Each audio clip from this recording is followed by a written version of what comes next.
National Herald case. जी हाँ, वही case जिसकी शुरुआत साल 2012 में तब हुई थी जब बीजेपी नेता सुब्रमण्यम स्वामी ने गांधी परिवार के खिलाफ शिकायत दर्ज कराई थी। स्वामी का आरोप था कि कांग्रेस ने एसोसिएटेड जर्नल्स लिमिटेड यानी एजेएल की संपत्ति हड़पने के लिए धोखाधड़ी की। एजेएल वो कंपनी है जो नेशनल हेराल्ड अखबार छापती थी। स्वामी के मुताबिक 2000 करोड़ रुपए से ज्यादा की प्रॉपर्टी वाली एजेएल के 99% शेयर्स एक प्राइवेट फर्म यंग इंडियन को सिर्फ 50 लाख रुपए में ट्रांसफर कर दिए गए। और ये यंग इंडियन किसकी है? सोनिया गांधी और राहुल गांधी की। दोनों के पास 38% शेयर्स हैं। कांग्रेस ने एजेएल को 90 करोड़ रुपए का इंटरेस्ट फ्री लोन दिया और बदले में सिर्फ 50 लाख में पूरी कंपनी हत्या ली। ईडी का कहना है कि यह साफ साफ मनी लॉन्ड्रिंग है।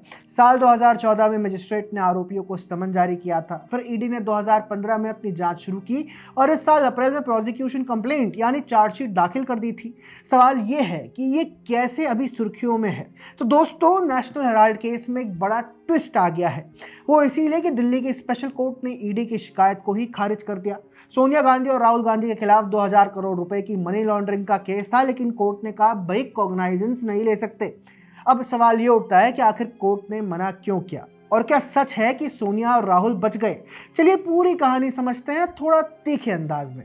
अब आते हैं असली मुद्दे पर। कोर्ट ने कॉग्नाइजेंस क्यों नहीं लिया? स्पेशल जज विशाल गोगने ने 117 पेज के अपने ऑर्डर में दो बड़ी टेक्निकल खामियां गिनाई।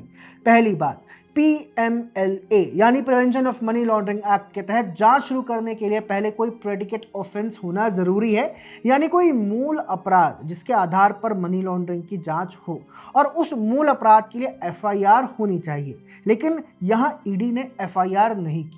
ईडी ने अपनी जांच सिर्फ स्वामी जी की प्राइवेट शिकायत और 2014 के समन्स ऑर्डर के आधार पर शुरू की, ना कि किसी FIR के आधार पर। कोर्ट ने कहा कि ईडी तो जांच एजेंसी है, वो किसी प्राइवेट शिकायतकर्ता को नोडल ऑफिसर की तरह ट्रेन नहीं कर सकती। कोर्ट ने ईडी की कार्रवाई को इल एडवाइज्ड और ओवर रीच करार दिया। यानी साफ साफ शब्दों में कहें तो ईडी ने प्रोसीजर में गड़बड़ी की। लेकिन अब ध्यान दीजिए, कोर्ट का यह फैसला केस के मेरिट पर नहीं है। मतलब ये नहीं कहीं कहा गया है कि गांधी परिवार निर्दोष है या साफ बरी हो गए। कोर्ट ने बस इतना कहा कि तकनीकी तौर पर ईडी की शिकायत कानूनी रूप से मान्य नहीं। एक तरह से कह सकते हैं कि ये वैधानिक रिलीफ है, ना कि कोई राजनीतिक विक्ट्री। जज ने साफ लिखा कि चूंकि ईडी के पास अब दूसरा रास्ता है, दिल्ली पुलिस EOW ने अक्टूबर 2025 में FIR दर्ज कर ली है, इसलिए अभी आरोपों के मेरिट पर टिप्पणी करना प्रीमेच्योर एंड इम्प्रूडेंट होगा। यानी कोर्ट ने यह कहीं नहीं कहा है कि सोनिया और राहुल गांधी निर्दोष हैं या आरोप गलत है। कोर्ट ने तो सिर्फ इतना कहा कि ईडी ने गलत तरीके से केस शुरू किया, इसीलिए कॉग्नाइजेंस नहीं ले सकते। ये और बात है कि कोर्ट के इस फैसले के बाद कांग्रेसी झूम झूम कर बता रहे हैं कि हमने तो पहले ही कहा था कि केस फर्जी है। अब ईडी के सामने क्या रास्ता है? पहला, ईडी दिल्ली हाईकोर्ट में अपील कर सकती है इस ट्रायल कोर्ट के फैसले के खिलाफ और उम्मीद है कि वो यही करेगी। दूसरा, जैसे कि मैंने बताया, दिल्ली पुलिस EOW ने अक्टूबर 2025 में FIR दर्ज कर दी और वो भी ईडी के असिस्टेंट डायरेक्टर शिव कुमार गुप्ता की जानकारी के आधार पर। अब इस नई FIR के आधार पर ईडी फिर से अपनी जांच को आगे बढ़ा सकती है, इस बार सही प्रोसीजर के साथ। तीसरा, CBI अगर अब FIR करे तो वो भी प्रेडिकेट ऑफेंस बन सकती है।